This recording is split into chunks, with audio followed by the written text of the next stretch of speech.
ARPA grant. Michael? All right, well, good evening, everyone. For those who have not met me in person, my name is Michael Salvador. I'm with American Structure Point, and American Structure Point is one of the designated procured planners by the state of Ohio to assist communities in preparing for competitive applications for Round 2 development grants under the Appalachian Community Development Grant Program later this year. So this is a very complicated and convoluted program, and we've been at it for about 6 months now, with a couple of months to go in the procured planner phase. And we have, as a collective, and I can provide it, and thank you for last month when I was on the Zoom, and I know it was a little bit awkward because I was traveling at the airport, so I'm glad I'm able to be here. Thank you. This time. Appreciate you being able to do that. I can repeat some of last time in case folks missed, but to provide sort of a general overview of the program, and there's a few questions I have for you all tonight so we can begin discussion. But the key things to know about Appalachia Community Grant is that the state would like to fund transformational projects, which is in the definition of the community, that will help a community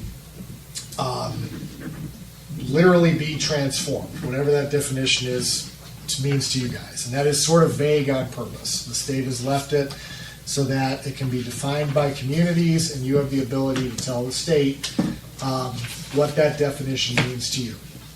Now, in addition, the project has to be ARPA eligible, so there are restrictions on uses of some of the funds. So I mentioned last month that building owners who seek funds are going to need to be able to justify their ask for funds for a private building. It's a little bit of a different threshold, if you will, to be able to get funds versus a public improvement. So in the universe of possible projects that are out there are many choices that communities can make. And from what we've seen, both myself as one of the 19 procured planners, as well as talking to all my other colleagues with the MPP and Neighborhood Strategies, they're in a little bit of a different boat, but they see the region in a similar way. We've noticed some trends about the types of projects that are very clearly going to move forward. And last month we talked about a streetscape and park improvements, which we should classify as public improvements for the village. And we'd like to spend some time exploring that tonight. But there's also private improvements where a business owner can potentially, through the blessing of everyone in this room, receive funds for upgrades to their buildings if there is a clear transformative impact on the community of that happening. So that's kind of to set the stage. This is what the program is. There's public improvements that can be made, private improvements can be made, and that's kind of what the state is looking for in terms of projects to come out of communities. Now, in terms of the bigger picture, there's $450 million that is available to communities, give or take a couple million. That money is going to be made available at the end of this year. And what the state would like is for communities to partner with one another under a lead applicant, which would be a community or an entity large enough to be able to administer the complexities of a federal ARPA grant. A collection of projects that the state would then fund at that project level. So it's not the case that Crooksville's project or projects has to stand on their own. Those projects will be judged and awarded based off of the strength of the collective application. The lead applicant discussion, the number of applications that there will be, the number of communities, the number of projects that will be included in each application has been an ongoing conversation for several months. And there's been no final determinations, final that are made, but the collective, and we can define the collective as the state, the 4 executive directors of the local development districts that cover the 32 counties, which is Eastgate, the 3 counties in Northeast Ohio, Omega, the 11 counties in East Ohio, just north of here, Buckeye Hills, the 8 counties, which Perry County is a part of, and OVRDC in the Southwest. Those 4 executive directors and the 19 procured planners. Between the procured planners, the executive directors, and the state, the group is assessing the universe of projects that is out there and coming to consensus on who the lead applicants are and where the projects will go.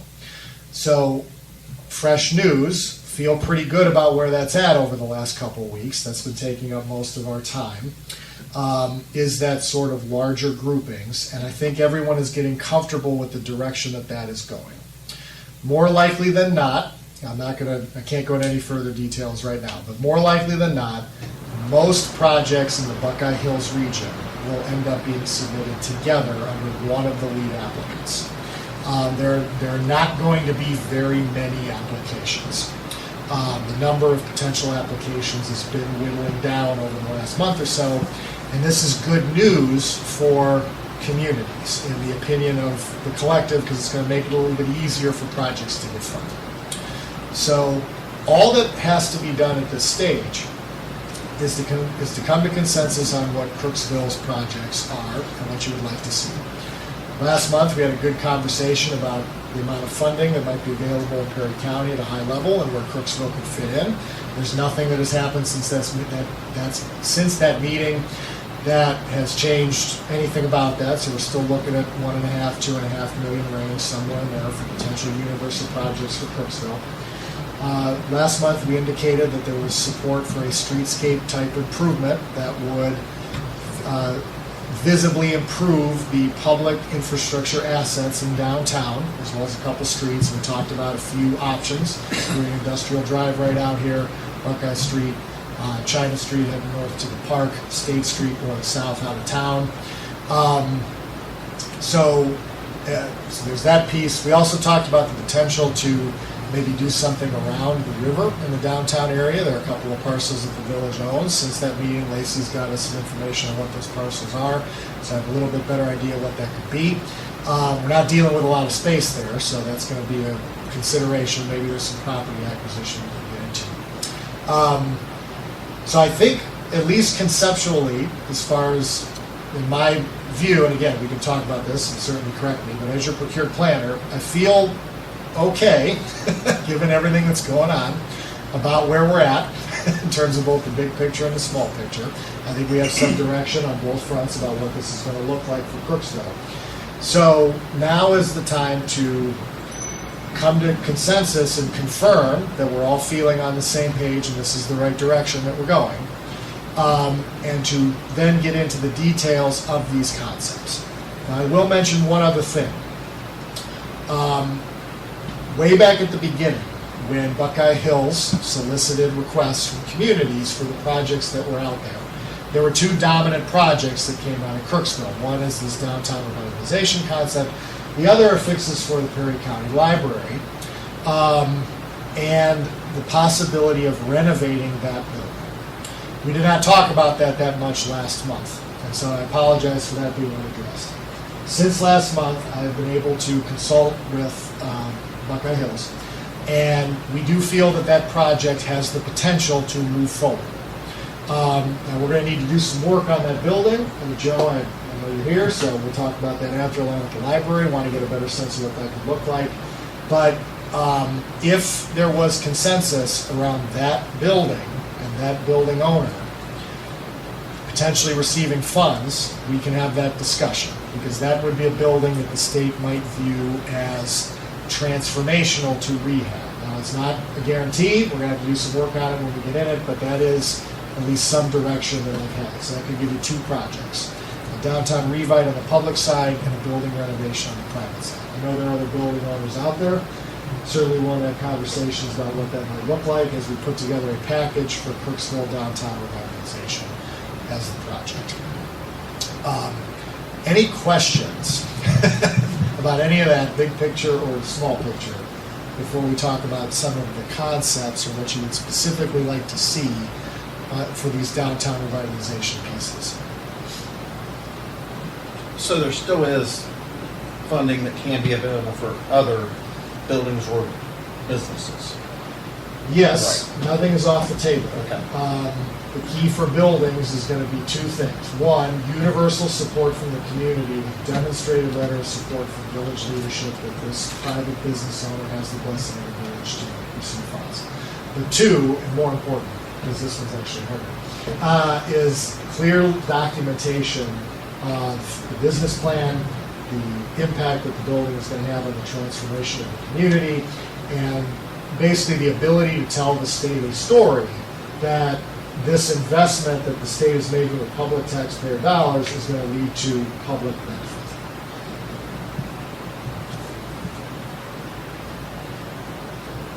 Again, back to the same question, where do we start with?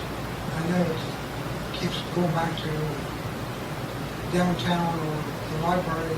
We need the sidewalks and the streetscapes, Yep. lighting. Yep. We've got the library, so do we start with that and then this is what we need with it? We'd certainly start with either one. I think the streetscape would make sense to start with, for the conversation tonight. And there is not a river in Crooksville. What? There is not a river in Crooksville. Well, yeah, the creek, creek, whatever you want to call it. But as an asset, for the village as a recreation area. I might bring up, is there a liability, because I know there's a lot of bad stuff flowing through that too. Is there a liability to the village of having a park that's close enough to access that creek if some kid would get in there and get some toxin in the system? That's kind of... The long-term maintenance of any assets built around a CGP would be the responsibility of the village, yes. So from that, the ability of use of a park near a creek, yes, the village would carry that. Now, if you're talking about specific toxins, that's a little bit of a different story because there's pollution and it's not necessarily the village's liability. But yeah, that is something to kind of think about, which is, any kind of asset. And I think I made this metaphor last month. You have, for any project, public, private, whatever, you have fixed costs and you have variable costs. The state's basically telling you, look, we'll pay for all your fixed costs. We'll build you the thing you want, but you have to maintain it. So, the right sizing the project for what the village can handle financially to maintain, a park that's currently sitting on village property near the creek, which might be polluted. Yeah, that's something to think through. Matching funds come into play at all? I mean, is there other avenues? They certainly help, but they're not a requirement. And the way that match is determined is going to be very general and very amorphous. And as I mentioned last month, we envision that there'll be a document put together, maybe 2 to 3 to 4 pages long, that will summarize Crooksville's downtown revitalization and all its components. Street lighting, sidewalks, any particular buildings, library, whatever that looks like. And that document will describe in general what's going on in the village. Anything that could be plausibly called match, whether it's just, it could even include like a private business owner's own capital in the building, all of that would count. And we would write the narrative accordingly to show that.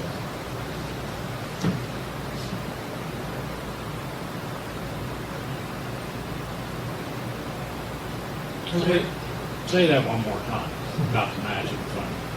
There is no requirement for match. The state recognizes match, I'll use in the public context.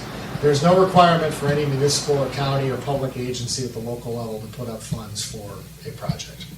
So the state will pay 100% of the cost of the project, the fixed cost part. However, it's never a bad thing to have match, and it's never a bad thing to demonstrate community investment in a program.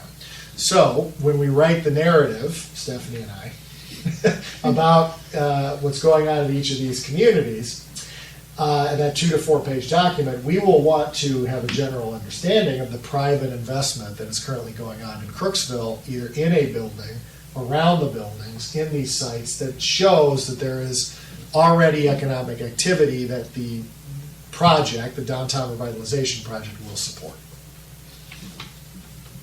Even if it's only like, $20,000 because you usually upgrade an HVAC system or something. Like, anything counts.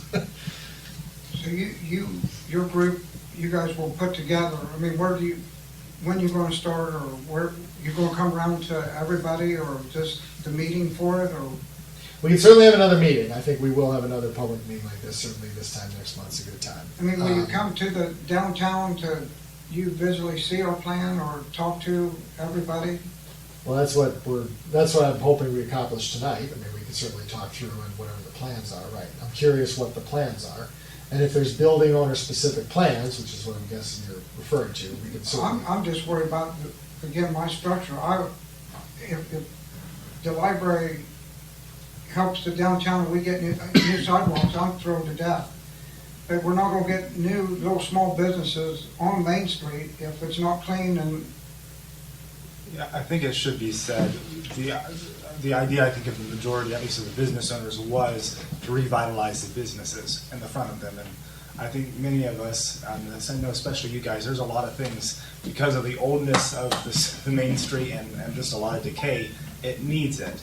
And I think that's kind of where the standstill right here is we're trying to figure out how can we keep the business plan and the revitalization of those exteriors and whatnot put into this plan in the best way, or is that just not feasible?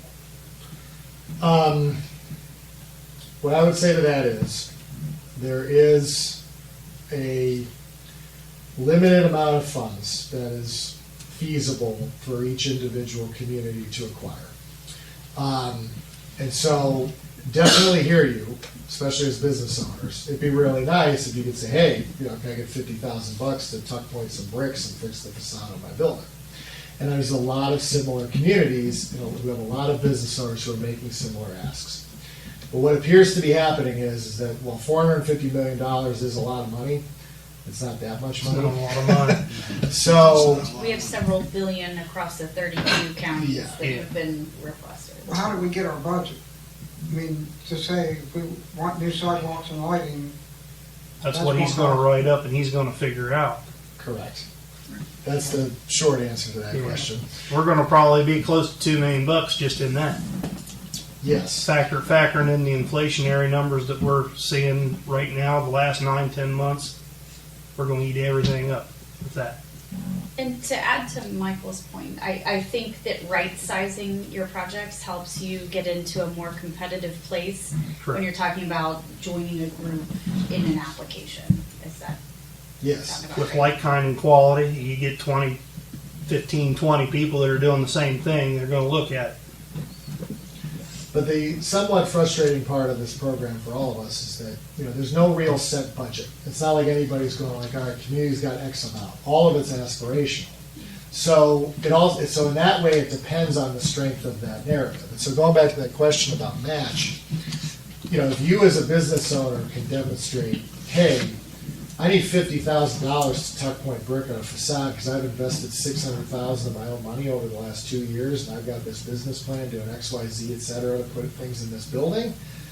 That's a very compelling story where it then becomes kind of easy to show not only the momentum of the business owner, but also the momentum of the community to bring vitality back to downtown. And that's a kind of a difference that's out there. So the buildings, like to Stephanie's point, there are lists of billions of dollars worth of aspirational projects throughout the 32 counties. And what has been occurring, and will continue to occur, especially tomorrow in a big meeting, is discussion around getting those lists down to viable projects that are going to be competitive. So there's a lot of factors that go into competitiveness. I just listed off one specific example that would relate to an individual building owner, which is demonstrated ability to, invest in a building, to have that ask for assistance through the state to cover a capital request. You get the idea. And that's the thing about this. I'm never going to tell you no, and I'm never going to tell you yes. This is all a sort of feeling out process, but we are heading in the right direction. So, it doesn't hurt to think about things in a budget, but again, that number's flexible. If we're shooting for $2 million, which seems reasonable given the reasonable context, a $2 million streetscape is a little bit different than a $1.2 million streetscape, but maybe we want the $1.2 million streetscape because we want a library renovation, because the library is the singular downtown anchor asset that has a significant number of users who bring foot traffic to downtown. And that's all part of that narrative about that ask, because maybe we can double, again, I'm thinking out loud, but maybe we can double the number of visitors to downtown if Perry County Library Branch building was renovated. That has a big spillover effect on businesses, so maybe that's worth a slightly different streetscape with no park, and to have a little bit of funds go to that particular building. That's the kind of thinking exercise that this is. and this is Melissa from the library. Hello. Good to see you. It's been a little while. Nice to see you again as well. Sorry I'm late. I was at another meeting. You're fine. I think you're coming tonight. The other thing I'll say too on this topic is the key for this whole thing, and yes, it's the key for the grant getting the money, but more important than that, the key for this whole thing is to choose things that are going to really make a difference in this community. And so this gets a little bit broader than just this ACGP conversation. You know, when this room of people, public and private leaders in this community, look out at this community, what do you see the biggest needs are? Think about that list in your head. And then think about ways that anything discussed through ACGP can address that list. And it might not be direct, it might be indirect. But if we can always tie those two things together, that not only will make the narrative that we need to produce for the state much clearer, it will also mean that every single one of these dollars, if we can get you to $2.5 million, which is a lot of money, makes every single one of those dollars count. And that's really what we want. We want this to count. So part of the frustration I think all of us procured planners had, and it's in the word planner, is that we didn't actually get to do any planning because the state didn't give us the ability to do any planning or the budgets to actually do it. Because it would have been nice 6 months ago to come in and say, hey, let's go through a little bit of a planning process, let's figure out, what the best investments for this community are, and be a little bit less guessing. But that didn't happen. It is what it is. We're a little late in the timeline for that. But we can still go through the exercise together over the next few weeks, continuing from last month, we're doing tonight, to identify those things and make those connections. So when you guys look out over the village, what is on that list of big picture, not problems, we don't want to think of anything as problems, but what are the things that you would like to see addressed in this community over the next 3 to 5 years? We need some way of bringing business to the town. Okay. I mean, other people have four-wheeler paths, walking paths. You know what I mean? We don't. I've been racking my brain for almost a year trying to figure out one thing that we could do to bring people to the town, and it's hard to bring it, especially when 93 cuts Main Street off. The whole main part of town We off. need something to make them think about. Let's turn off the 93 and go downtown Yeah. and see what's down there. I mean, I talked. We need to blow up 93, so they'll have to do. Take it back where it used Yeah, to where be. it used to be, but I'm sure a lot of people didn't like that either. Drive business through town. But no, I think that streetscape would be that first Right. cog in the wheel there, Right. Redoing that and giving the direct avenue to downtown. But we need to find a way of bringing people to the town, and it's just not a. So what Not could happening. those things be? I mean, other people have like four-wheelers. I mean, it might not be anything, or Bike pass, Yeah. you know what you're talking I mean, about. Bike pass. four-wheeler. amphitheater, or a volleyball court, indoor rec center. What I mean? Something that we can get them into the town so they can spend some money. So that's the hard part. Yeah, or even some landscaping or something at the entrance of Main Street. Does the city own anything at the entrance of Main Street? That there's like any wiggle room like between the highway and the rest of the businesses? Is The there highway any- ends clear back to the fence, don't they? Highway goes to the fence, states to the fence. States to the fence, and then you got your right of ways, is basically what you have. I mean, you're narrow even up on Main Street, like we was talking streetscape up there, you're talking sidewalks are pretty much what they're gonna be, just better. Because, and we looked at pool lighting up there before, years ago, and moving them was crazy expensive, if I remember. Do you remember that, Fred, when Tom and Oh, yeah. 10, 12 years ago. we were talking about? Yeah, it's doable, but it's It's doable. expensive. It's It's more crazy expensive now than it was then. But I don't know. As far as yeah, you want to draw in, but you got to make the aesthetics look better now, and that's the sidewalks and to downtown and the lighting to downtown. Those are probably the main two things. I mean, if you could have some decent, good-looking lighting, like the lights out front here, and something like that, and sidewalks up through Main Street where you know, and good sidewalks and with good lighting on them, and not just the pools that we have now. It's an expense. I know we looked into it about. Well, and the underground too, the infrastructure, make sure that the runoff and the water and everything gets away instead of just pulling and. Right. Right, so your question about what we're doing, that is what we are doing, is we're going through and creating those plans.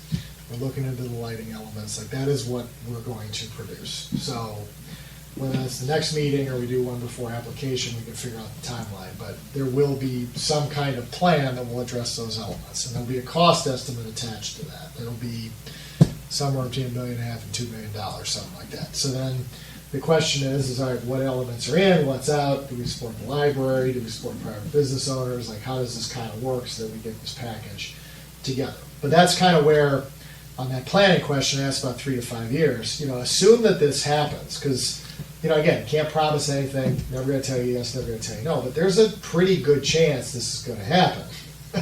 So it could be that in a year and a half, all of these elements that were just described are going to be here.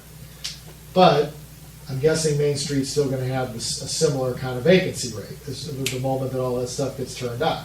And we're hoping that these elements are going to draw more eyes, more attention, more customers, potentially, but there's still going to need to be businesses there. So that's why I asked that higher level, almost post-ACGP planning question.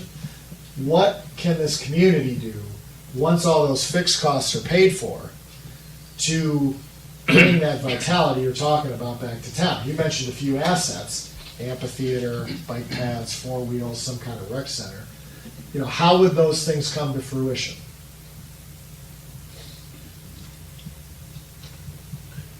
We have a rec center.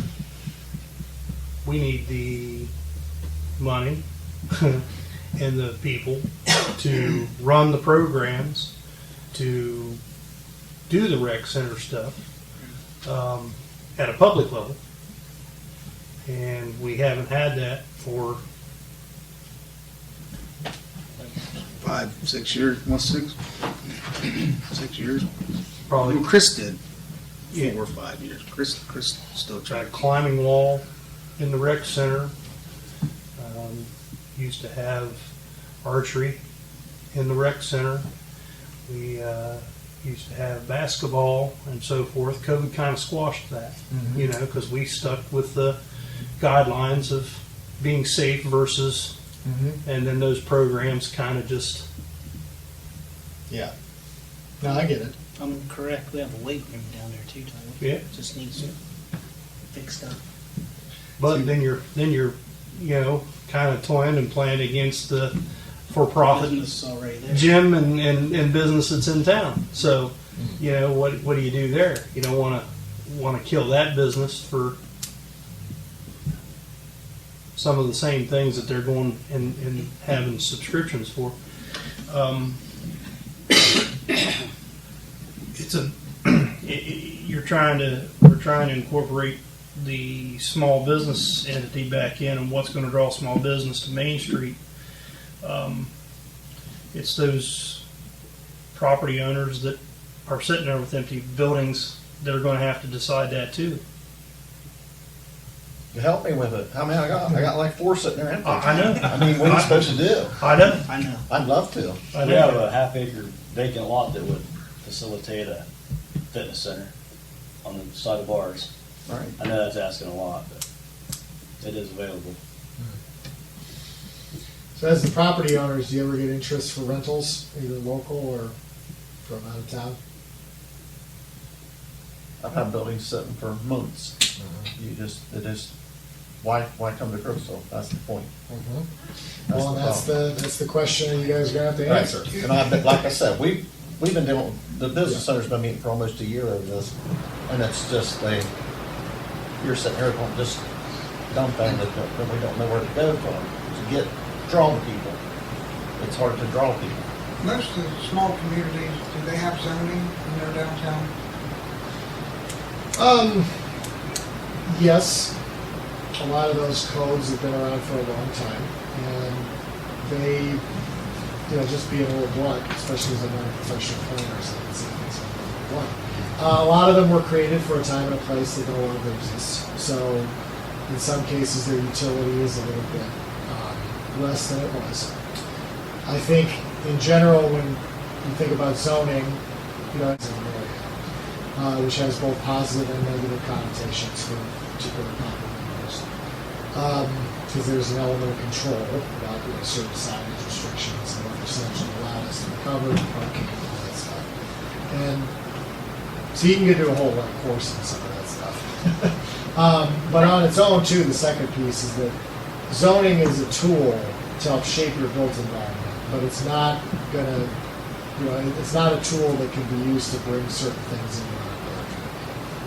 I could add to that. I mean, I live and we're doing work in Licking County. There's a lot going on in Licking County right now around Intel. And so my organization, Neighborhood Strategies, has done a lot of zoning for very small communities that are just a little bit outside of the immediate impact of Intel right now, but very concerned about development and growth coming at them very quickly. And they're very rural communities. So there has been an appetite specific to that growth. What the zoning there is to keep business from taking over there. It's to curate how it develops. Johnstown. So none of them want to prevent too many things. I think they're just a little Apprehensive of what? concerned about how fast it will grow and Being run how over. it grows. Yeah, being run over, absolutely. Yeah. We have a lot of residential on our main street. Downtown is maybe 2 blocks, and then basically, there's probably maybe half and half business and residential. And haven't had too much problems with businesses, keeping their properties and stuff like that, but the residential, that's a part of what I see as a stumbling block to, putting new sidewalks and new lighting and expecting people to come in when there's houses that should have been torn down 50 years ago. And other people that don't take care of them. I think that as a planner, you probably, or the group has seen quite a lot of that in other counties, right? That Yes. coming up as an issue, a very.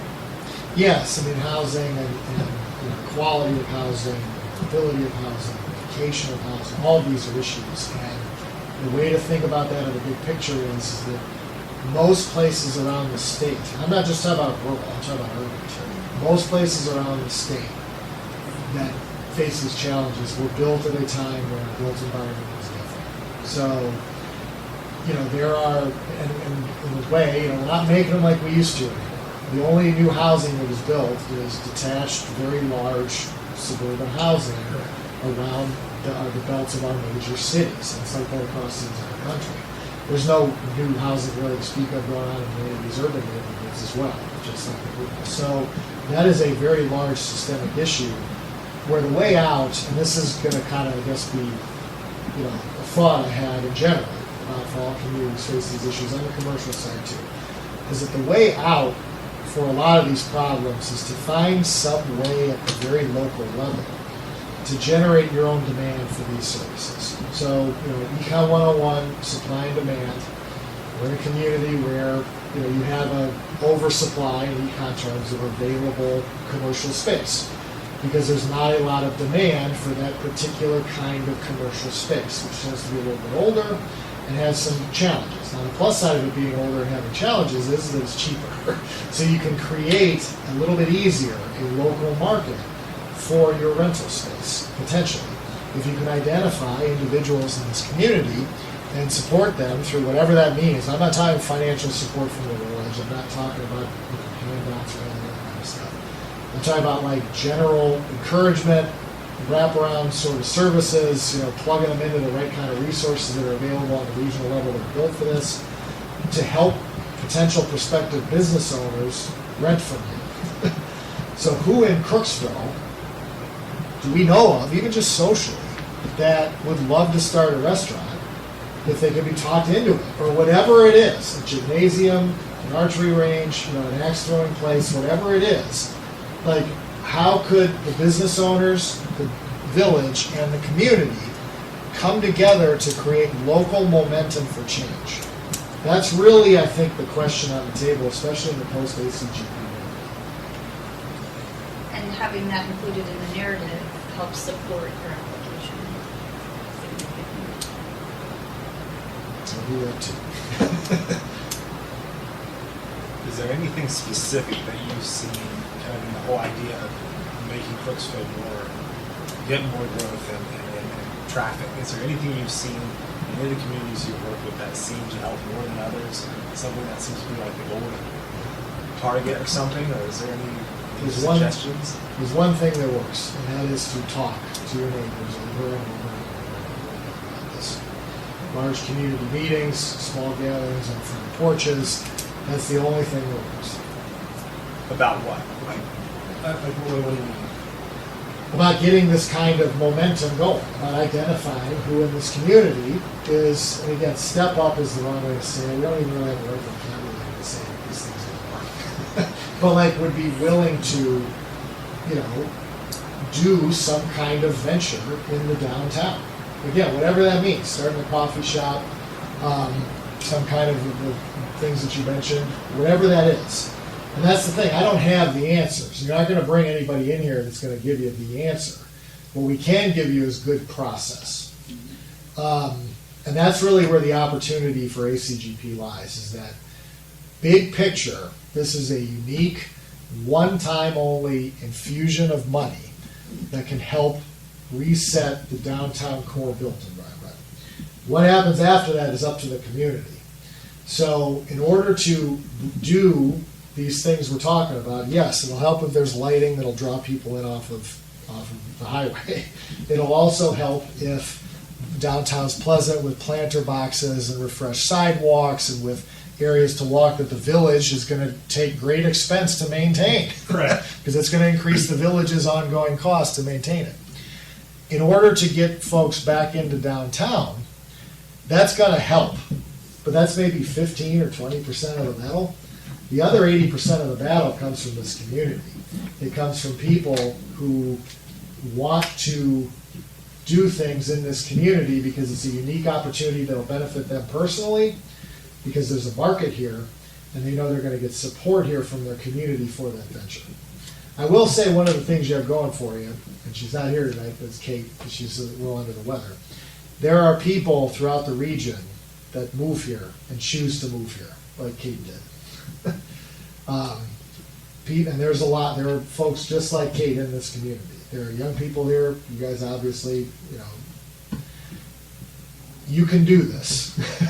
It's not easy, but this is what you can do that other communities aren't doing. Okay. So does the librarian Joe put together a plan and Jamie put together what his ideas are and present it? For the purposes of the grant, yes, but the grant's not the important thing. The ideas that they have need to be shared amongst you guys in this community. And see, when we started this, like Joe said, Almost a year ago, we were meeting over at Bill Glass's building, and there were several meetings where people were standing. I mean, there were, practically every business owner from Crooksville was there, and a lot of just people, were there. And I think, it was, okay, there's 450 million or however much money, we may be able to get a part of this. And so everybody was all excited. And then the rules kept changing and this person wanted this and this person wanted that but it was we had some really good productive meetings with just a group of people that we just said, hey, we need to get together and talk about this and see what we can do. And that's what I think you're saying, is we need to do those kinds of things, because there were a lot of people there that were really, this is our home. Mm-hmm. And we want it to be our home. and we want it to be here. You know, we have the gorgeous school, we have the new fire department, we have, you know, the park. We have all this stuff. And if our downtown, if it disappears, we don't have any kids to go to school. We don't have any properties for the fire department. We have nothing. It's just gonna disappear. Yes. I think continuing those conversations and setting the tone the right way is the key. So I suspect at the beginning, a lot of the business owners showed up because it's like, hey, there's $450 million. It's Right. a piece of it. So I get that. And that's okay, and that's natural, you didn't do anything Right. wrong. As you restart that conversation, lead with, hey, get excited, guys. Crooksville's going to get millions of dollars to fix up its downtown. What do we do now? That's what is key. That's what going forward kind of means. One of the things you could also do, to Stephanie's point about planning, is that you guys as the community could ask of your officials to memorialize some of that through a comprehensive planning process. And so that could be something that the village could discuss and get support for. There's money out there, potentially from other sources in the future, that could defray the cost to the village of doing some kind of plan. They could have different components, including economic development and infrastructure planning and a variety of things that could help offset some of that cost. But having a comprehensive plan or going through a planning process in a formal way, led by the village and a consultant that they choose, somebody like myself or Stephanie, would also help potentially create some momentum through the municipal side as well. But at the end of the day, it's the community that's going to be the key in moving these things forward, exactly as you said, and that was well said. You know, the other thing we talked about with Melissa was kind of a makerspace. We had talked about that with meeting rooms, a place to do things, but it's kind of, that was kind of a vague situation there also, so. And in the beginning, we had the school on board, and they had talked about partnering and expanding services with something like a makerspace or upskilling classes, things like that in the downtown to bring people into downtown. Yep. I think the other thing that came up at maybe the very first meeting I attended was to kind of hone in on services that might be utilized here but maybe wouldn't come from here. For example, some kind of a healthcare service coming to downtown. Well, you wouldn't have to have the money for that.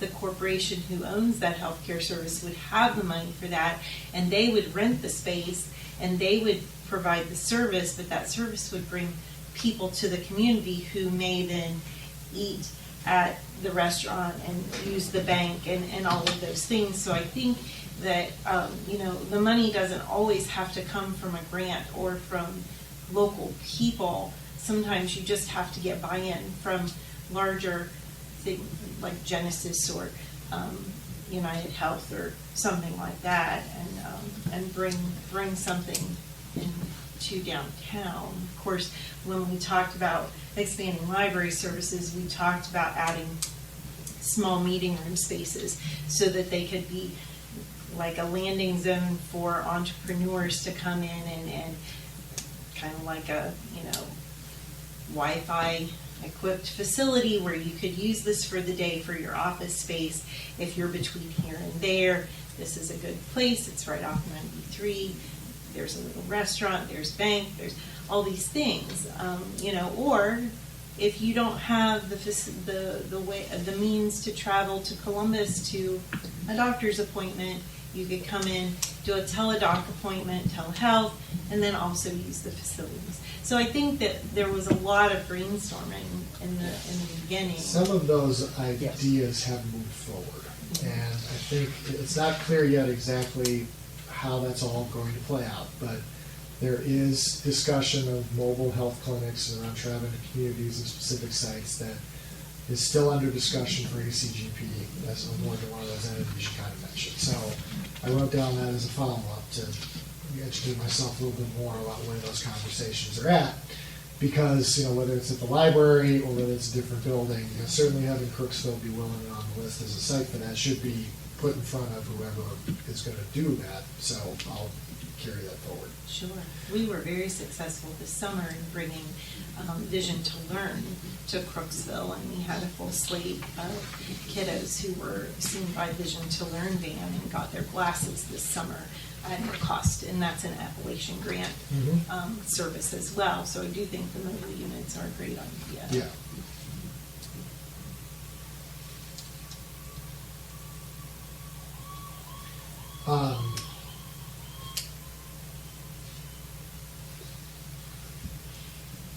So, I think, you guys as business owners continue to talk a little bit differently now about what the ACGP and beyond world could look like, and what those creative ideas are, and who those entrepreneurs in this community might be. And maybe even challenging some of the owners of the buildings. Obviously, you guys are here and you own a lot of properties, but there are others. To think creatively amongst yourself of who in this community would make a good tenant if only they would start a business. Because that is one way to get, that's actually the best way, to get tenants into these buildings. And to help get them started. There's all kinds of resources out there, which I mentioned last month. Ohio University and their Small Business Development Center that can be deployed at any time for free to anyone and provide business planning assistance and advice. So there are, the government, and I mean government in the big picture, federal, state, local, various universities, et cetera, provide a lot of resources that most people don't know about to aspiring business owners. And there's a lot of services that folks can get if they know where to go and ask the right questions. So this kind of stuff is out there, and I would encourage everyone to check them out. It's pretty easy to Google Ohio University Small Business Development Center and become familiar with what resources exist both for yourselves and for potential tenants. Can we use Amista LaFont as a connector for that small business? Absolutely. Okay. Yes, sir. Yeah, let me know if you know Mr. Yeah, very well, right, so you can yeah. talk with her. But I was just going to point out that they also received other technical assistance funds outside of ACGP, and they're looking at surveying all the communities on how they can provide services like that to help connect you to other funding opportunities and just other services in general. So, yeah, definitely bring that up to complement this and just go beyond ACGP. What could be a fun exercise, either in one of your meetings or maybe someday in a planning process, is to sit down with a group of business owners, community, whoever wants to show up, and just think about the kinds of things you want to see on Main Street. Maybe we could do that right now for a couple minutes. Like, if you had your ideal world, you know the space, you know the size of your downtown, you know how many properties are available. We're talking about maybe, a dozen storefronts. What would you like to see there in 3 to 5 years? Hardware, and a hardware store again. Ben Franklin's department store like we used to have. Those were fantastic. You didn't have to go to Zany's order every time you needed something. I would like to see a lot of the businesses that were there come back. Hardware, general retail, department store style, right? Butcher, baker, candlestick maker. I mean, the buildings I have, at one time there was a Kroger and an IGA, and then there was a Tolliver's Meat Market across the street. I mean, it was like grocery, bar, grocery, you know what I'm saying? Jamie's building was the AT. Yeah, I mean, they were everywhere, but it's... According to that, if you've probably been to Bell Fountain or heard of it, I mean, he seems to go, he takes his space, he thinks, okay, this is a good space for a CPA. He builds the space, this is not exact, but he finishes out the office space, then he goes looks for somebody, recruits the business. Sure. And then provides a lot of wraparound services Yeah. around that business And owner. he goes get it. That's what I was describing to help that business succeed. And they've established an entity there, I think, to help them do that, or a couple of them, I think, to Yes. help them do that as a group. They have a plan, and then they invest in that plan and attract. Small Yeah, Nation. yes, It's- Small that's- Nation. That's who we went on. We went on a Yes. tour. Jason. We went out there. Jason and Nick, yeah. Yeah. Yes, it's very impressive, and that's Very one model that can sort of describe this. Now, there's a couple conditions there, because you have one property owner on most of the downtown, which sort of helps with that. So that's a little bit unique. But you can certainly replicate the good pieces of that model along these lines, which is what we've been talking about tonight. Wraparound services, connection to resources, community support, etc. So the next step on that thought exercise, we sort of see what we'd like to see there. All right. Evaluating what happened, especially with those things of the past, like, okay, candlestick makers went out of business 400 years ago. I was that. As an example. Well, you know But what I I thought. Yeah. Yes, and so I was being gentle on that, because I didn't want to go after a couple of the other The old, ideas. the old businesses that yeah. are no more, you know, the upholsterer, the carpet Right. sales, the specialized meat counter, the Clothing store. the clothing store, the Right. special tailors that were in town, Furniture you know, and the shoe stores, The jewelry store. the jewelry store, you know, those things that have, you know, have been eaten up by Yep. online Economic changes. economic changes. Yeah, Yep. we haven't had a dentist in this town since Troy died. Right? An eye doctor. Or an eye doctor. But to that point, yes, exactly, and that's where I was going. So you have economic changes that remove the needs for a lot of those types of businesses because of online and the way our economy's changed. However, repair stores, antique stores, but I want to focus more on repair, do tend to do well in communities like these. Correct. So someone who came along, or is maybe doing it right now in their basement or their garage in Crooksville and nobody knows about it yet, because that's what conversations are for, and you figure out what everybody's doing, who is good at repairing watches and shoes and all of these items that you just listed out, that's a downtown business. That's a business where there's a clear demand for it, and there's a clear customer base, because there's a lot of people that probably need watches and shoes and whatever fixed.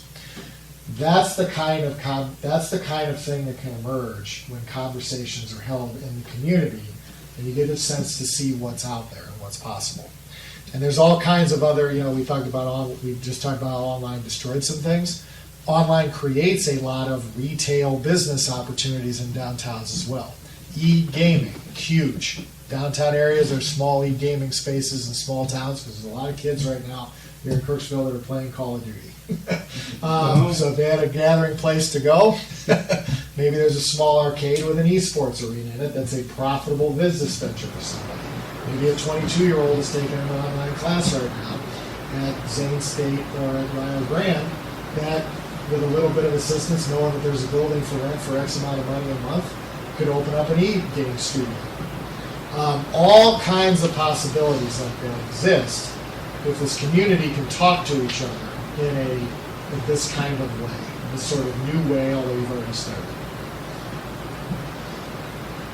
So we need a new chamber of commerce, basically, where everyone gathers together, the businesses, and, you know, talks about what, you know, a plan for the future of the town, then brings it to the village, or the village is a part of that chamber, or group, whatever you want to call it. Yep. Yeah, and that's what chambers were for. Well, I think it's difficult to maintain that sort of thing. You know, if you don't have some sort of industry in town, I mean, when people have to drive to Columbus to work or Newark to work, they're going to stop on their way back to work or to home and get what they need on their way home, which has cut out a lot of the services that we need to have here. And so I think you need some sort of industry where the working man is going every day to support the kind of things that we want to do here. And that seems to be historical at best. There's truth to that. You're definitely on the right track with that. Part of what a comprehensive plan could look at is some sort of economic development strategy. And there's sort of a, keep in mind all these words are kind of fake. And then I can be blunt because I'm not a real planner. You know, economic development and community development seem to be classified in their own worlds. And so what people mean when they say that, community development is everything we're talking about this kind of small business growth, communities talking amongst each other, identifying opportunities that already exist in the community.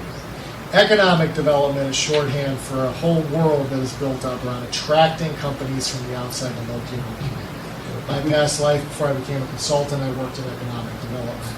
In a long story, but you know, there's that world exists. It's out there. There are strategies for that, and part of what they do is they try to bring back manufacturing to communities. There are pluses and minuses of both approaches. The main minus of the community development approach is what you said, it's hard. And it's also hard to maintain if you don't have constant, consistent buy-in from every member of the community where everyone feels they are all part of it. That's where Fred's Chamber of Commerce comment comes into play. Chambers of Commerces were historically and still are vehicles for that kind of community dialogue.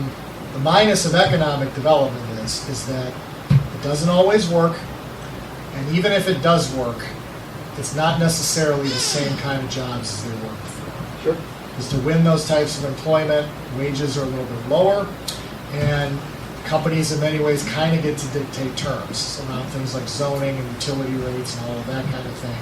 And so part of what Stephanie was saying earlier about Intel is those communities are attempting to do the best that they can to sort of set the terms for the development that's coming. It may or may not work. Yeah, I'll leave the We coal worked mine. in St. Albans, St. Albans Township, our comprehensive plan stock, when a company tried to come in and go to a location that the community didn't want. So. $25 billion up there talks and goes a long way. Well, this was not quite that large for a Yeah, company. but, yeah, but Intel, their Yes. total investment over years is going to be $25 billion. 4-story buildings for blocks and blocks and blocks. Yeah. Tell me what, so we try to rally another business group. And we say, Jamie, here's what he has in mind. Here's his budget. What would it take? He needs to do that. Joe and Melissa needs to get together for a library project. I think all of us wants the street. Yes. Oh, yes. I think where we're at now is, maybe we can keep talking, but I know it's 8 o'clock, and they said we were free time. Where we're at now, at least where I'm at, and again, correct me if I'm wrong, I think we are pretty much settled on what ACGP for Crooksville is going to look like. Streetscape, these elements, land, stormwater, try to do what we can to fix the issues, and see what we can do for the library, because it is an anchor project in downtown. Other buildings can certainly be on that list, but at the moment, it doesn't seem like most of them are going to meet the criteria of being right now. Is it going to hurt the list if it's on? It won't be able to make the list because of eligibility criteria for ACGP. Now, again, anyone is free to talk to me at any time about any of their buildings and have that conversation. Not a problem. And we can go through it and I can point by point explain exactly what any business owner is going to need to do to qualify. But it is a tough lift. I think that where you guys go from here is to begin to have those discussions about what it looks like in this community when ACGP is done.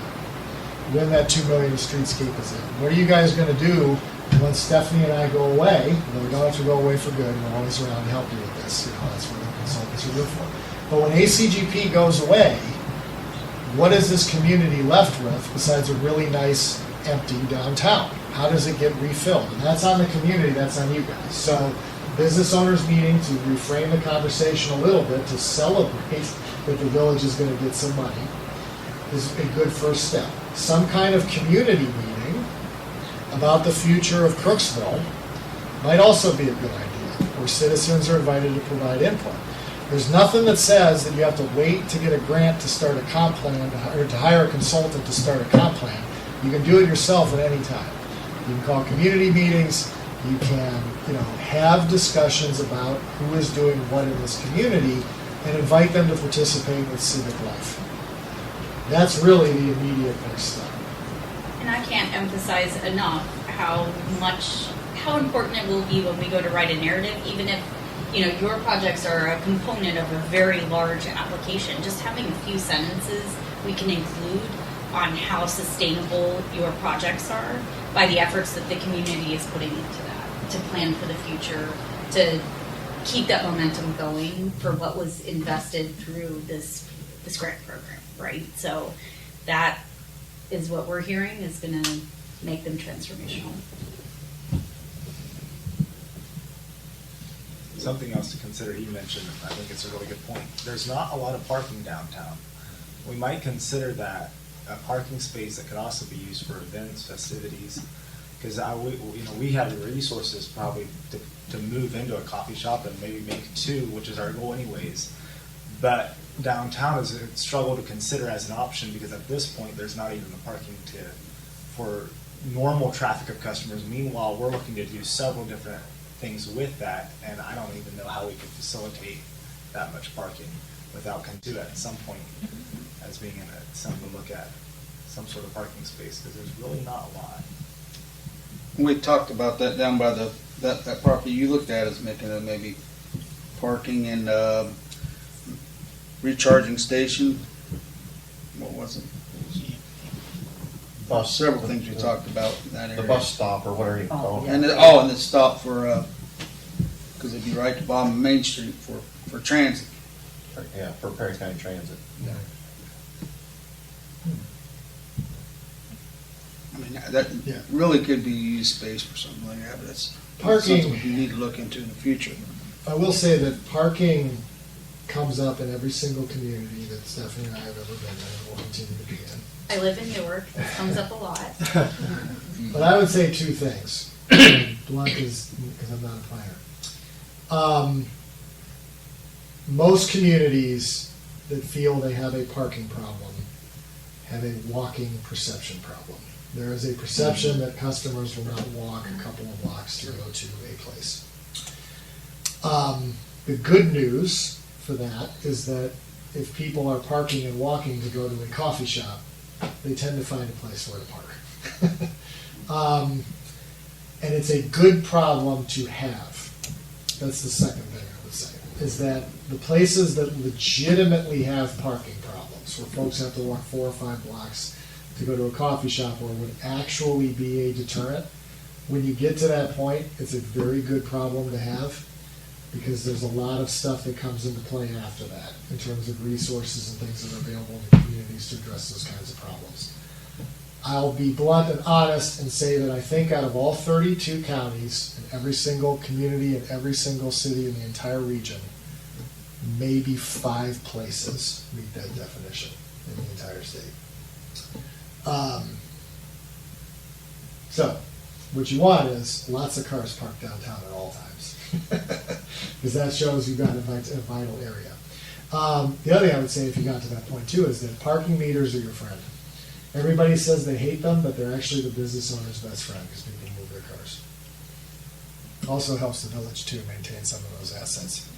And since it's public space, it's a pretty easy argument to make.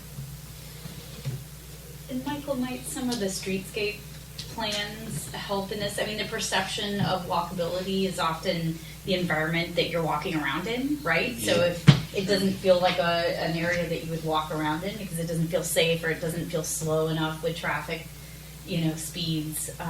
I know you may not be getting into that detail with the streetscape, but maybe you could build upon that in the future from whatever's done through this program. Maybe something to think about in planning phases. So. Yes, and Stephanie's exactly right, and I'll actually say in support of it something that's going to sound counterintuitive. You made the point earlier that the streets are very narrow. That's actually a very, very good thing for what Stephanie said. Yeah. You want that walkable feel, you want that downtown. Yeah. You don't necessarily want rows of parking on both sides of the street because it actually hurts walkability. Right. One of the fantasies that I have, and will continue to fight for in a couple of the other communities I'm working in, is, and I may not win this battle, but I'm trying to convince the powers that be in those communities to remove parking on their main streets for the reasons that Stephanie stated. Because if you actually remove parking in front of businesses in crowded areas, you get more customers. It's sort of counterintuitive, but it's true. That don't make a bit of sense.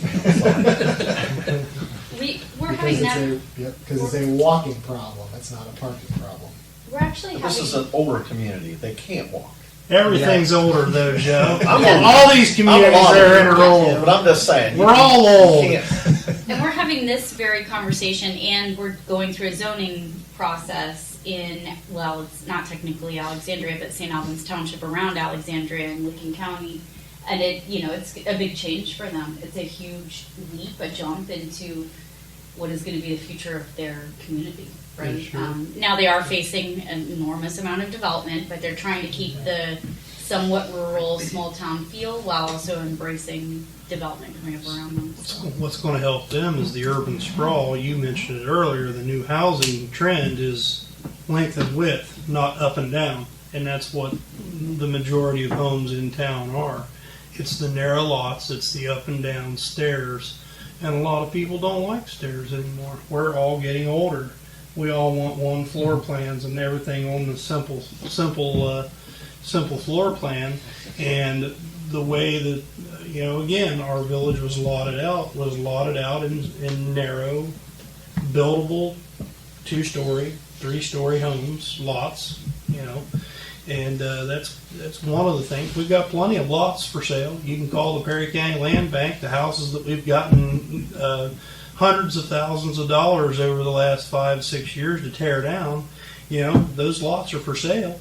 But, they had dilapidated, damaged 2-story houses on them. People neglected and let go and forfeited for the back taxes. Mm-hmm. You're exactly right. And when this place was built, and it's not unique to Crooksville, it's unique, it's most of the state, it's true, urban, rural, everywhere. We don't make them like we used to. This town was built at a time where the development pattern that we're used to did not exist. Right. Strip malls, large suburban sort of flat houses, all did not literally exist. And so there's a market, to your point, you're making a market argument that the type of housing stock available here and throughout the rest of the region is not the trendiest or the most popular, and that is one of the reasons that it is difficult to attract residents here. Not the only reason. Not the only reason. Right, but it's part of the story. If you look at the housing stock in town, I don't know that there's a dozen houses for sale today. But there are advantages to this as well, because in downtowns that have multiple stories and loft areas, those types of converted apartments are in high demand. And there are lots of people that actually would like to live in those, even in communities like Crooksville, that are currently mostly empty in their downtowns, would love to live in a place like that. And so there is demand for that kind of housing in downtown cores. Now, the 2-story ranch home 4 blocks from downtown, that's going to be a little bit tougher lift, but you got to start somewhere. Again, viability. The 2-story apartment is walking to the bank, walking to the library, going over to the... But walking 22 steps up is the next problem. Right. Or walking through the snow down to get a sandwich. It's going to be a little tricky to... That does bring up a good point of diversity of housing stock, right? So considering the population or of residents in your community and what their needs are, right? So making sure you're able to attract new people, younger people, but also consider those that don't want a lot of stairs in their home, right? Joe, how much business do you say you do in a weekly amount from the second largest employer in Perry County, PCC, that's downtown? Do you get a lot of lunch orders from delivery to them? You mean like that type of? Yeah. It's very nil. It's not a bunch. So they must have machines inside there. They have a AVDI or whatever. They have machines inside with you swipe a card, but they got they get a 20-minute lunch break too. Yeah. They don't give them a lot of time to eat. And they work weird hours. We used to work a lot. Yeah. Yeah, they're back to running 3 shifts, I think. Cafeteria because I worked there. Right. But they've redone the cafeteria and we used to order every morning. That's what I just wanted to get. I've been meaning to ask you that for months, asking about the outside, because there's at one point in time before COVID there was nearly 300 people that worked over there 3 shifts. It was a lot better before COVID. Everything was. And when COVID hit, they screeched the brakes and they were down to 44 people. And they're back to about half of where they were, but they're still not full tilt. They're still 175 people working there again. But what would it take to convince that company to not give them 20-minute lunch breaks instead of give them an hour? They would never do it. We work there, we know. We can't, if we take food to them, we can't even get paid for it. So, but that's the kind of thinking that this leads you to, and that's the kind of place you want to explore and you want to go to, because this battle about lunch breaks and time has been fought many, many times in history, including right now in Detroit. And there are times and places for that kind of stuff. And it could be something this community thinks about. If a 20-minute lunch break is an impediment to people who live in this community who work there, let alone the business owners who can't get lunch orders, which means downtown suffers, we can make those chains and connections. Downtown would suffer, they pulled out. There's trade-offs though too. There's trade-offs though too. That's where the economic development thing I mentioned comes into play. Our county commissioners, have they bought in on any of this to assist any of the communities like Crooksville that's applying for these grants, this particular grant? They won't need to. They won't need to? That's the best answer I can give. But yet, it'll help us if Village of Crooksville buys in for the projects that our business owners have. Correct. Correct. That's because Well, the they state have to is, the They state have to have is- to produce it. the state's looking at it at the community level, not at the county level. And you know, Amista will make sure that you find a spot in an application somewhere. I know that. You already have a spot in an Yeah. application. I know that too. There's your other advocate right there. Just trying to improve the odds. Yeah. So will you be back next month? I can be. I hope my team would have some concepts by then, but I can't guarantee that, just because of workload and how things are progressing. It's also not entirely clear to us at all when these things are supposed to be done. Sure. We don't actually know the application deadline yet. It's still, November. it's still a giant big puddle of. Possibly early January. But Yeah. shoot for Just keep December. Yeah, but that's where this is a weird program because I'm very confident. And again, it's not something you want to celebrate. You don't want to count chickens before they hatch. that kind of Absolutely. thing. But very confident that it is on the right track to happen.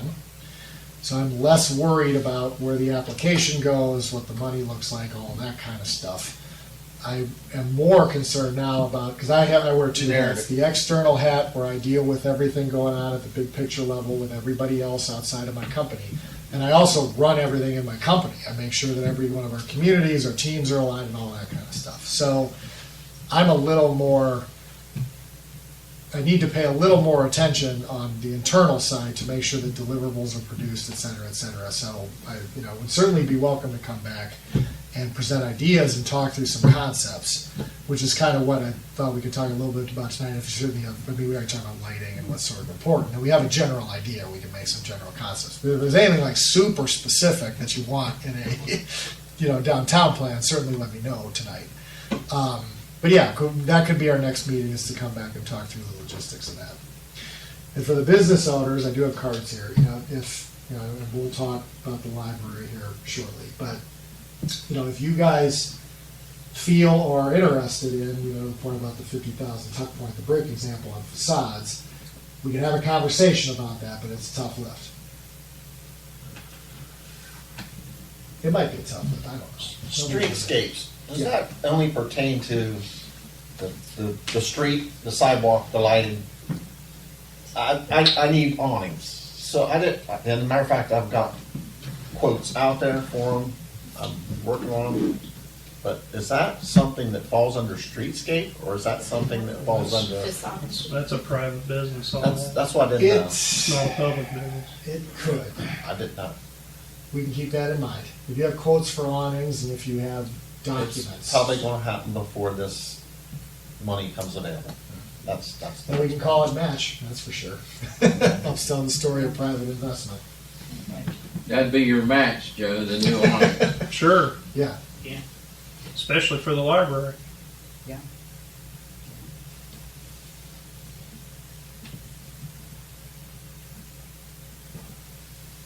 I wrote down it could be matched. Okay.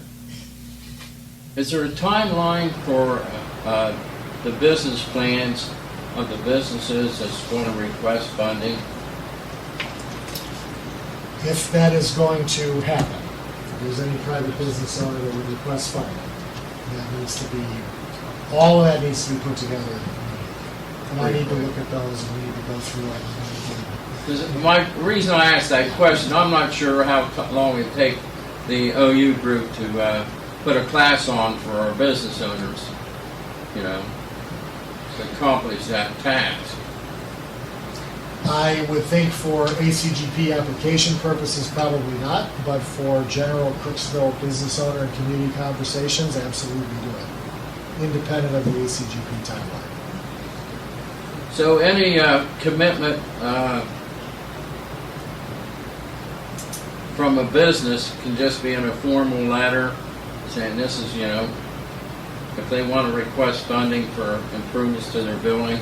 We're going to need all of that, and there'll be a process that I am definitely taking building owner through for that. Okay, because that's something that, you know, that would want to happen. Yes. We need the strength, not only on our businesses, but, you know, from everyone in the community and, you know, our public officials here too. You know. There is and you know, certainly again, if anyone wants to follow, you know, an individual conversation, welcome to. There is a lot that I have not even said in this meeting that is required of business owners and building improvements to meet the thresholds for eligibility. It's got to have a public. It's got to have a public. Yeah. There's also some things Benefit about to it. uses, and there's a lot to it. So it's not easy. And you have to tie COVID into it. I mean, Yeah. There's a lot there. yeah. What keeps you safer from COVID? What has the public When in you say it's not easy, do you mean with this group of funding? Yes, this particular. This particular group of funding is what Yes. you're talking about. Yes. So we can talk to Kate and, Oh, yeah. and Well, about. yeah, what I would say for business owner assistance is the first place to start is that, doing a public meeting about it, that's a great idea. And seeing if, you could do that, whatever the person. But for individualized services, Ohio University Small Business Loans, there's one at Ohio State too. Going and using those resources, having a good understanding. Say that's of part of the every progression. business owner in the entire station.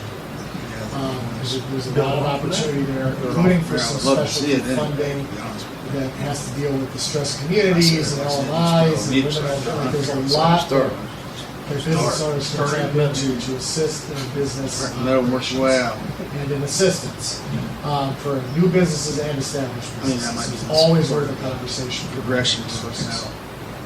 He's talking about progression, big part of the streetscape, well, community. But for your community meetings, and business owner meetings, talk about what you said. You said it best. And that's the next step.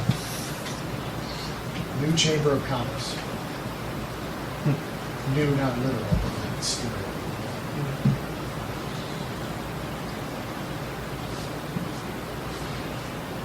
County commerce, our own. Good. We had it at once. It's laying there dormant.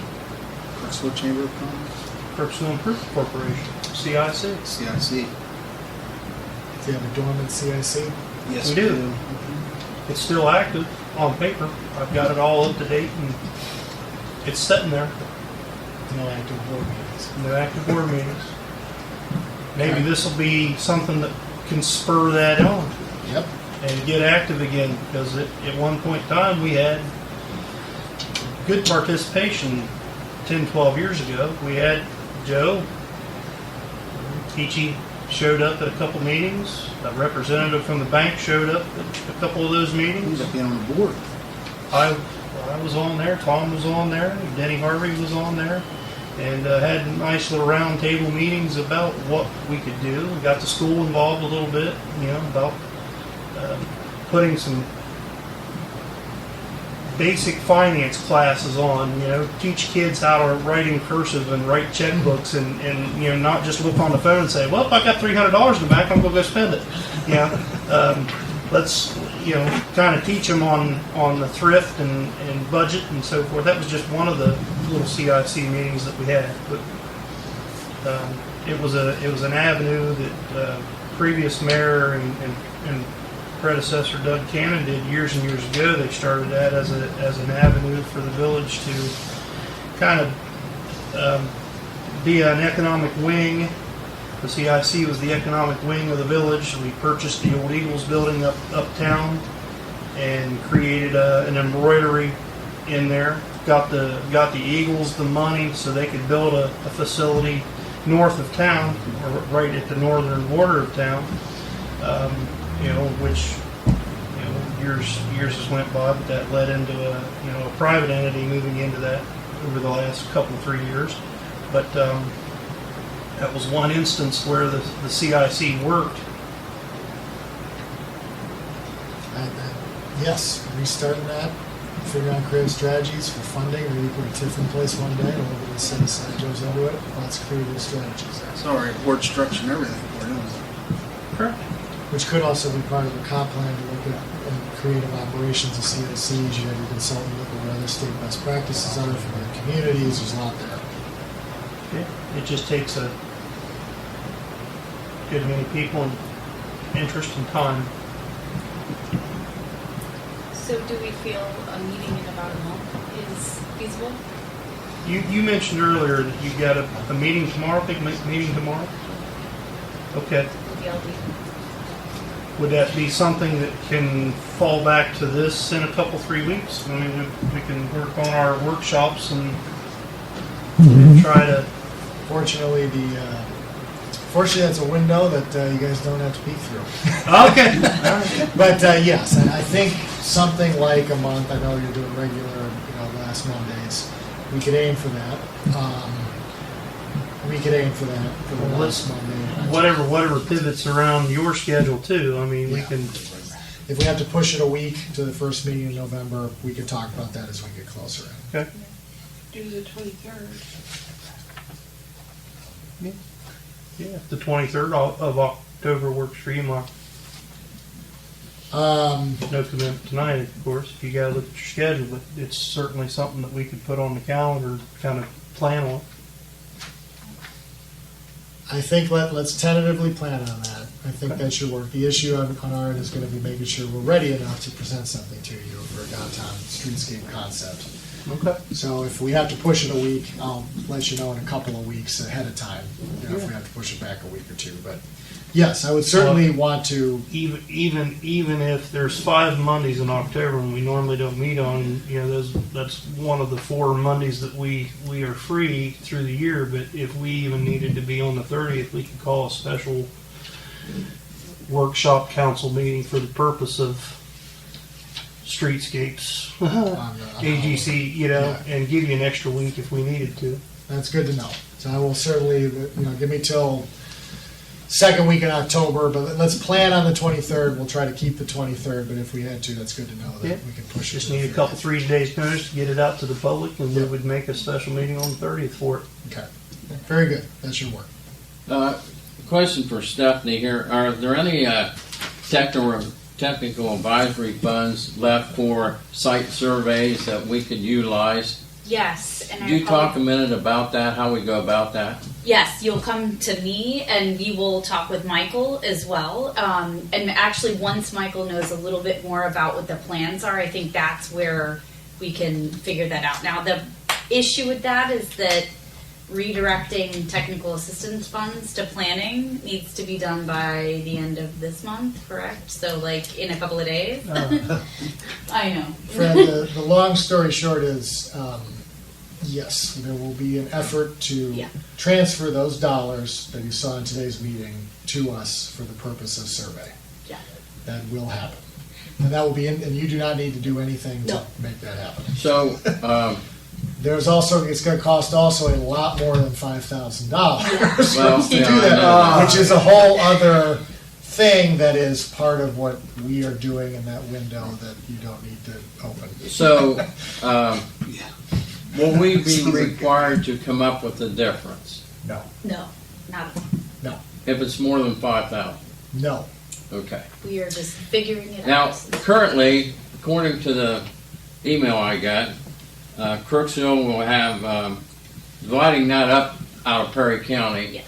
Our division of that is $3,571. I know, which seems... It doesn't seem like much, but out of the 25,000, and if another project isn't approved for those other villages applied. So what's going to happen, Fred, is this, to give you a little perspective of what the next steps are for us with the streetscape plan. the state is going to require that all construction contracts with any contractor who is ever going to touch any ACGP development grant money has to be in place by September 30th, 2024.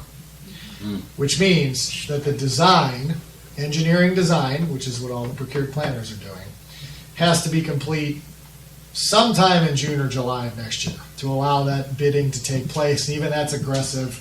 There's a whole build the plane as you fly across the bridge as you get there, cross your fingers and turn around 3 times and spit thing to this whole program. Yeah. So there's not really any flexibility with those dates, but there could be some flexibility in design. Again, whole other thing. But the working plan is biddable sets of plans by mid-June. So as a result, the design of any infrastructure programs that are going to move forward under ACGP has to more or less begin now. So part of that MPP discussion this morning and in that email was for MPP to use some of its dollars in a way that nobody until last week thought was possible to support those efforts.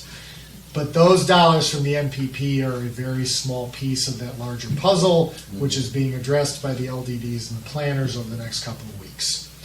It's very complicated. But at the end of the day, the whole intent the state had this entire time is for the villages to not have to pay for really anything, except maybe whatever they can put into match for development grant for, to make it stronger, whatever. But again, it wasn't a requirement. So none of, all of that you described, the survey, all of that is part of the planning activities that were always intended to be covered full cost by the state.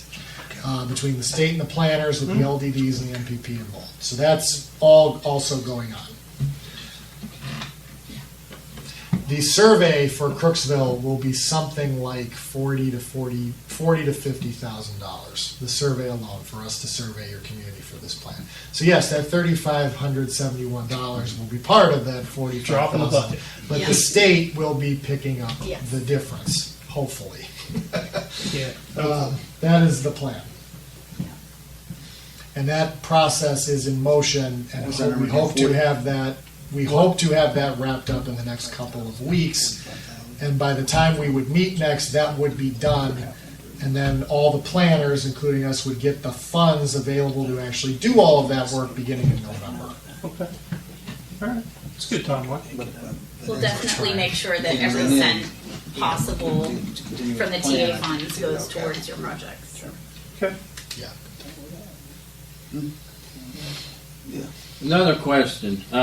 Since we don't have any zoning in Crooksville, in our downtown project, when we have these, we need some type of guideline, and that's why I always press for an economic development plan. Now, if it has to be a community development plan, that's fine. But for our businesses that's going to have some skin in the game, we have to have our plan too that's going to join with their future. And so, since we don't have zoning, how should we document when the community's members meet, the businesses, how do they document what they see as transformation projects for our downtown to help put the whole package, the whole thing together and keep it in focus on some type of timeline? You mentioned, 1 to 5 years or something like that? So you're asking two different questions, so I'll break that up into a couple pieces. Your second question, which you asked at the end, was about narrative application memorializing for ACGP. Because the applications are going to be large and regional, with a lead applicant with lots of sub-agreements to a lot of other applicants. I mentioned earlier that Crooksville is not going to have to stand on its own. So all of that narrative that is really going to go toward whether or not the state funds the application is going to be describing the regional nature of the entire picture of the application. It is not going to hinge on the Crooksville narrative. Now, there will be a Crooksville narrative. I mentioned a 2 to 3 page document that we're going to put together to describe Crooksville's transformation. But because that narrative is really a sub-narrative to a larger narrative, there's less stress on needing to feel like you have to document every conversation or show a bunch of evidence Crooksville specific. It's not really how that's going to It's a small part in the big It's- C. Exactly. So you don't really need to worry about that. Now, to your point about the plan and about memorializing things for the plan, that's a little bit of a different conversation, and certainly would encourage meeting notes be taken when you guys have your business owner meetings at the new Chamber of Commerce or CIC, so that you can at least ensure that for your own Going down the forward road, momentum future, in this 20, community. 30 years down the Correct. road. And to justify the potential for the village to discuss how much funds it might have to put a comprehensive plan together and to hire a consultant to do it and potentially seek some grant support from another source to pay for some of it. A good comprehensive plan runs somewhere between, well, for a village this size, a good comprehensive plan is somewhere between $60,000 and $90,000, maybe even over into six figures. I figure $100,000 a day. Yeah, 100,000 would definitely get you a good one. Yeah. Especially depending on what you want to look at, if there's an economic development piece of it, a CIC reactivation piece of it, and stuff with tax incentives, all that. So if that helps build momentum and a zoning code update, or at least code management, because you don't necessarily need a zoning code. You can put code ordinances in place, but then you got to deal with staff, and so there's all that stuff your consultant would look at. So you could document your need for a comp plan by having some meetings, because if there's a source out there to ask for funds to support a comp plan for Crooksville, maybe that can come in handy. You get what I'm saying? Buckeye Hills had something. They are trying. Right. They are trying. There's I no. was gonna say, talk to Buckeye Hills and MPP about how there might be some resources out there to help make that happen. Okay, another question. Fire Will away. a TIF help us out? A tax increment financing type of District. program or something that we've never done that? So what a tax increment financing district is it's a, what you can think of it as is, you have property taxes. People pay property taxes.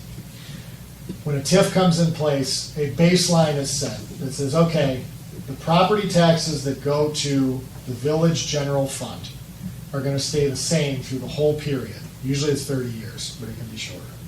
So for 30 years, the village is going to receive the same amount of money to its general fund going over time. Whatever increment, that's what it's called, tax increment financing, whatever increment is generated by the improvements that exist in that district after the TIF district is passed, goes to pay for usually infrastructure improvements inside that district.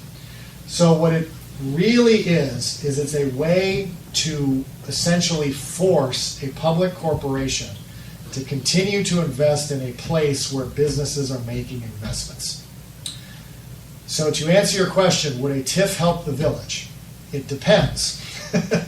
Is the place where the TIF district would go housing enough businesses to generate enough increment that the village could use to meaningfully improve the infrastructure in the district? Or attract new business to come in. Correct. Yeah. Which would all be part of that. So TIFs were originally created way back when to support generally thriving existing downtowns where there was a lot of organic economic activity by multiple business owners going on at the same time. The butcher, the baker, the candlestick maker. They have turned into something else over time. Yeah. They have turned into big companies moving in. Let's capture some of their tax revenue to make sure that we can maintain the water and sewer pipe that's going to the warehouse. Right. Walmart. Or Walmart. So they're a little bit different than what they were intended to be used for. But there is, and in response to that, there is a new specialty kind of TIF that the state passed 5 years ago called a downtown redevelopment district, which is kind of like an original TIF, which a couple of communities have, including a couple MPP communities. But those, the one I'm thinking of that has the most of them and is furthest along, does not have any money in its DRD fund because there are no businesses there generating enough increment. So it's not a silver bullet. You need the business revenue generation. And back to the comp plan process, that is something you could discuss in that planning process. Does that make sense for your community?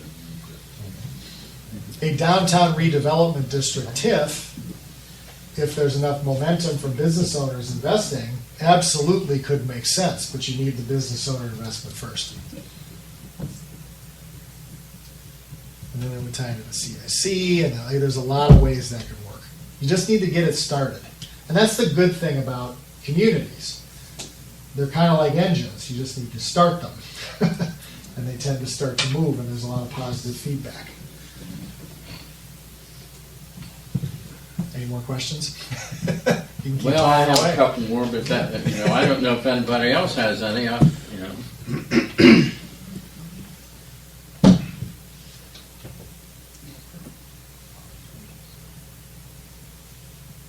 think we're heading in the right direction. Yep.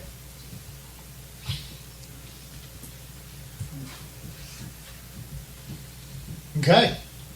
Well, thank you everyone for your time tonight. We will Thank be you. back. Can I ask one more question? Please. If we have if there's another program available out there, a funding source that we could use in conjunction with this grant, would that improve our points or improve the, I don't know what's enveloped in all these other villages, what improvements they have. I imagine they're all streetscape type projects maybe. But Yes to that. There are some other communities that are leveraging, or I should say just mentioning in some of the narrative that they've received XYZ grant that is sort of helping the case along, but I think at this point, I don't know that you could secure that funding in time for it to be included in a narrative. If that makes sense. And the only benefit of it is including in there. If there's Yeah. no scoring and No. all that stuff. And again, the applications are judged by the big, Yeah. Big apple, Yes. the big yes, C. Yeah. the big C, not the little stuff. Yeah. Not little, you know what I mean. yeah. But what I was going to say is, Barb Harrison, who's still on the call from Buckeye Hills, one of her roles for Chastity and Buckeye Hills is to, and she's currently doing this, compiling those other funding sources and making them available for communities to peruse and think through. Because Buckeye Hills, to their great credit, they've done this better than the other LDDs from what I can tell. They're trying very deliberately to identify projects that can't necessarily move forward through ACGP, what other funding sources are out there, and they are working aggressively right now to put together applications with those projects for a multitude of other funding sources. And so there are other opportunities for anything like that already underway. I agree.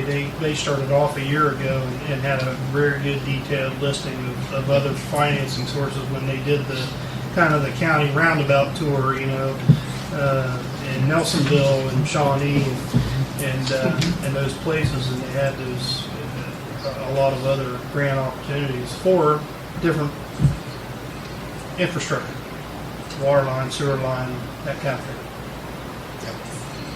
Yeah, exactly. Thanks for the shout out there. I'm Barb, and I was hired to your county, so there maybe correct said article about some other things. If that helps your other question. Thanks for letting me tap in on it. I appreciate it. Thanks, Barb. I'm going to summarize what you said. There was some trouble hearing you on our end, which is our fault. But essentially, she said that they're working diligently for those other resources. They're thinking big picture, community level, county level. She mentioned Perry County. So Buckeye Hills is on the case.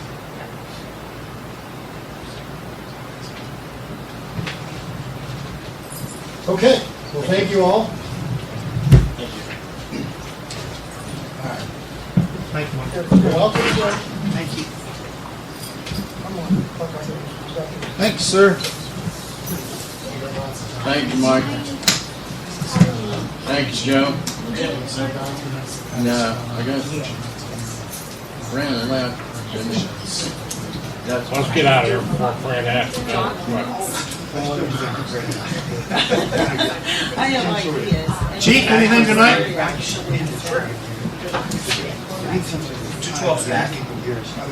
I gave wording on the bill for that. It's under $2,000. I think it was a problem with the alternators. They got a double alternator system on them. I guess they did some research and found a couple other vehicles in the past that had the same issues. Really? So hopefully that's fixed. Good. Man, I hate that we took it 2 places, 3 places. Yeah. No. We'll see how it is. So I've got the EMS committee getting it together tonight, and we'll put it into service on the 1st of August. October. Yes. They'll put it in service 1st of October and see how it goes. Hopefully we'll do pretty good then. We had a new employee start, Michelle. Did she come in to do her paperwork? She got it, I told her I needed it first thing in the morning, so. Okay. So we've got her, she's a new EMT to us. Starting her through our new FTO program. I've got a couple of folks that are heading that up. Taking somebody under the wing, brand new to the department, and just orienting them on everything we do, how we do it. I've got another application. Okay. So we're starting to gain some traction. Good. Hopefully we can, she's coming to us from just having passed her EMT. Okay. She's already carded. Okay. She's already got her background check in there. Okay. And she's currently in fire school over here at Newton. Okay. She works as a receptionist for Fairfield Med Center in the ER, checking in patients and things. She also works for Rushville and Hocking Township. So, in talking to her in passing, I think her goal is to get out of the hospital. She wants to get into this job field. That's her main income. So, she's a young kid, somebody who's going to be our next FTO candidate. Michaela? Okay. Michaela Kowalski. Yeah. You know, all I can think of is the Penguins. Yeah. Give me a damage report. Yeah, right. But in any case, no, she's a pretty good kid. I've talked to her several times in the hospital. She's currently a basic EMT? Yes. Yeah. Okay. She's working on a fire car. She's working on her fire card, yes. Young guy, Nash. Is she available to come to kind of? I texted her tonight to see about one of the next 2 Mondays coming in to meet you guys. All right. So we'll see what she says on her availability for that. Okay, excellent. We just kind of want to put a face with the name who's driving our Band-Aid buggy. That is correct. Was it just? Oh, young Nash that just got approved. He's doing good for his fire class. I talked to him. He's interested in going to EMT class. And we spoke this morning about the possibility of getting a reimbursement grant. He may have the availability in January of going to the fire academy, which would be reimbursed to us. Sure. So get your EMT class at free. Yeah. It's a 6 weeks program where they stay there, they stay on the grounds, immersed in the EMS class, and that's it. Sweet. But if I can get him through that and get it paid for with the grant. All better for it. Exactly. And the only other thing is, I still got to get prices on a mattress. I had a mattress at home, brought it in, put it on the bed at the station. They had a couple of pediatric mattresses on there. So we doubled 2 of them up on one bed and put a regular mattress on the other. But I still got to get you quotes on that. So that's the big stuff. Okay.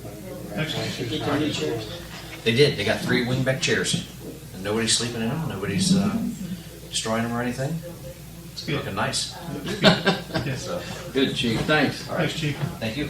Anything else come for council, Sue? Rodney had a good point. Rodney, do you want to say that again, what you just telling me?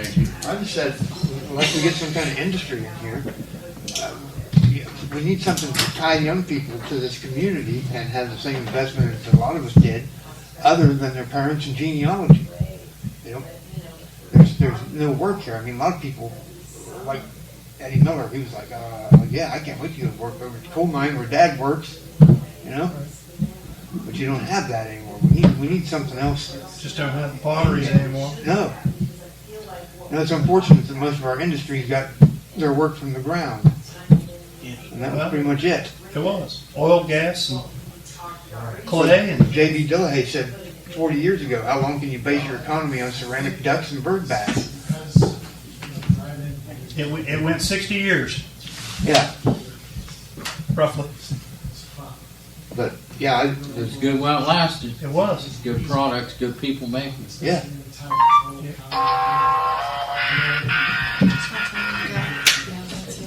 That's his cue. Well, I think it was a good productive meeting tonight. I think we're on the right track. I'm kind of hopeful that we'll see a small part of that pie. If we can do one sidewalk and one infrastructure project and storm drains and some light poles up Main Street, that's more than we had. Start. And that's a start. It's too bad that Kenny didn't get involved in some of this down there. We were talking about him, if he could have possibly enlarged his footprint, grocery wise, a bigger store or something like that, where you had an alternative to going to Zanesville or Walmart. Sure. I mean, that's where. I support it. I do too. Yeah. I stuck at Walmart. It's handy. It's handy when you need it. Back to the streetscape, we was talking about a little bit where they were talking. That's going to lead to later on, maybe we can look into Branching down. branching on out and getting sidewalks over, just break it down more. We've got an issue to overcome about saying the citizens and our ordinances are responsible for the sidewalks. I think we're going to have to go through and Work on that. They are. They are. And you just made it tougher by passing the streetscapes because now anything new has to have a mandated sidewalk in front of it. like you said, there's really not. Well, you want uniformity. That's one way to start. There's Seymour's are not really going to been anything new as far as residential anyway. Usually if it's new residential, they put front sidewalk in front of it. Yeah. I Well, mean, you think. Now you have to. And you have to. All right. Anything else? You ready, Scott? All right. All right, we're adjourned.